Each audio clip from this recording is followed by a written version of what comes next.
Delivering his State of the Union address January 23, 1979, President Jimmy Carter reiterated his determination to make the Egyptian-Israeli peace process succeed. I am determined as president to use the full beneficial influence of our country so that the precious opportunity for lasting peace between Israel and Egypt will not be lost.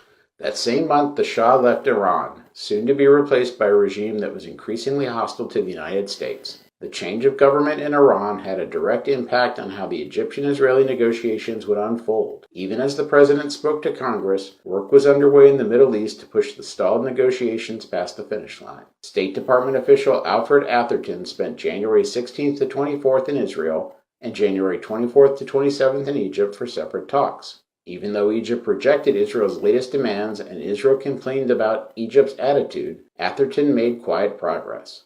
The scene returned to Camp David for talks February 22nd between Moshe Dayan and Egypt's Prime Minister Mustafa Khalil. The issues on the agenda were the security arrangements after Israel withdrew from Sinai, the treaty's priority in comparison with each nation's other international obligations, the target dates for the interim and final Sinai withdrawals, a date certain when the two countries would achieve full diplomatic relations with the exchange of ambassadors, a formative U.S. answer on the supply of oil to Israel, and the amount of U.S. financial support for Israel's withdrawal from Sinai. The talks went nowhere. Israel saw the U.S. proposals as too close to what Egypt wanted, and Begin was adamant that the planned letter promising the implementation of Palestinian autonomy conflicted with the Camp David Accords in at least 7 ways. The distinction made between Gaza and the West Bank, Egypt's takeover of Jordan's role in the autonomy talks, the introduction of Egyptian police to Gaza, a target date for autonomy, the use of full autonomy for the West Bank and the Gaza District instead of autonomy for the Arab inhabitants of Judea, Samaria, and Gaza, the lack of any interpretation for self-governing authority, whereas the Accords put in brackets Administrative Council, and the omission of the words and other related issues to refer to Israel's security. Egypt responded by moving further away from Israel. Egypt now wanted the treaty to clearly state that the agreement with Israel did not supersede Cairo's obligations to the Arab world, and sought immediate introduction of its police and liaison officers into Gaza, a fixed date to complete self-rule arrangements in Gaza, and the delay in exchange of Israeli and Egyptian ambassadors until Israel reached a comprehensive Middle East peace agreement. Carter tried to upgrade the Camp David talks by inviting Begin to negotiate directly with Khalil, the Egyptian prime minister, as well as with himself and Vance. But Israel balked at sending Begin, its top elected official, while his Egyptian counterpart Sadat refused to go to the United States for anything short of a treaty signing. Begin was willing to meet just with Carter in Washington, so the American president invited him February 27th. Carter also said nothing in the U.S. proposals conflicted with the Camp David Accords or would make the treaty meaningless. He warned Dayan that if the treaty talks failed, the United States would reassess its entire Middle East policy. Carter had given similar warnings to Israeli officials in October 1977 and again at Camp David. Begin feared Carter's proposals, saying they would not be a treaty of peace, but a treaty of war.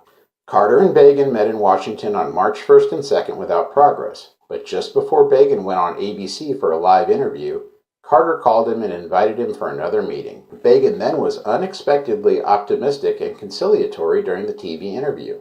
The first breakthrough came when Carter and Begin met March 5th. They decided that neither Egypt's peace treaty with Israel nor its obligations to other Arab nations would take priority over the other. They made changes to the autonomy letter, and Carter spoke of providing Israel generous economic, military, and political aid. Israel's cabinet quickly said yes, and Carter announced that he would fly to the Middle East on March 7th to close the deal. On March 9th, Sadat and Carter reached an agreement, which Carter brought to Israel. Begin still rejected 3 elements: a target date for Palestinian autonomy, the introduction of Egyptian liaison officers in Gaza, and the establishment of autonomy in Gaza first. 6 hours of discussions on March 10th hammered out changes that the Israeli cabinet accepted, but left 3 more issues: oil sales, the liaison officers in Gaza, and the timetable for the interim withdrawal from Sinai and the exchange of ambassadors. Dayan and Vance worked out the answers. Egypt would sell oil to Israel at market prices, Egypt would not send liaison officers to Gaza, and the ambassadors would be exchanged 1 month after the completion of the interim Sinai withdrawal, whose stages would be set in the treaty.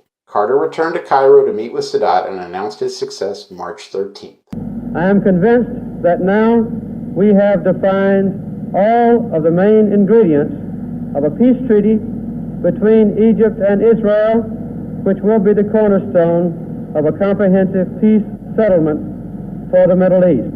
Lower-level talks worked out the timing of the 3-year Sinai withdrawal, and Diane and Vance largely finished the negotiations in the final days before the March 26 signing ceremony.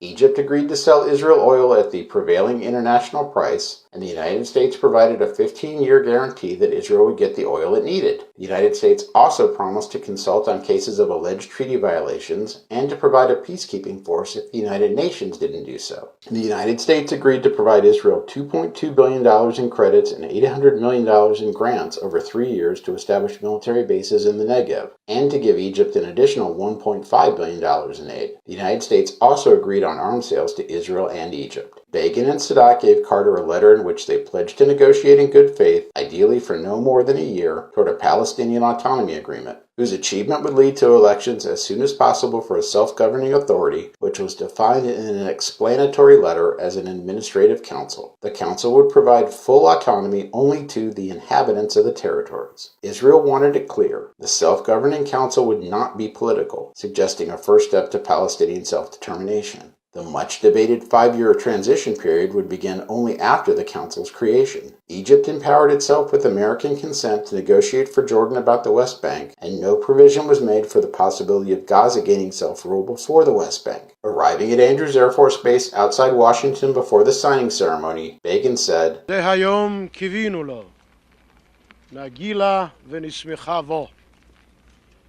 is the day we hoped for. Let us rejoice in it. The three national leaders mixed caution and optimism throughout the day of the treaty signing. Much of what they imagined that day, such as prompt, successful negotiations for some form of Palestinian self-rule, did not come to pass. But Sadat expressed the enduring hope for the era opened by the Egyptian-Israeli peace treaty. Let there be no more wars or bloodshed between Arabs and Israelis. Let there be no more suffering or denial of rights. Let there be no more despair or loss of faith. Let no mother lament the loss of her child.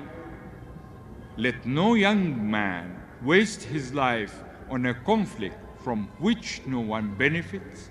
See the following links for more information.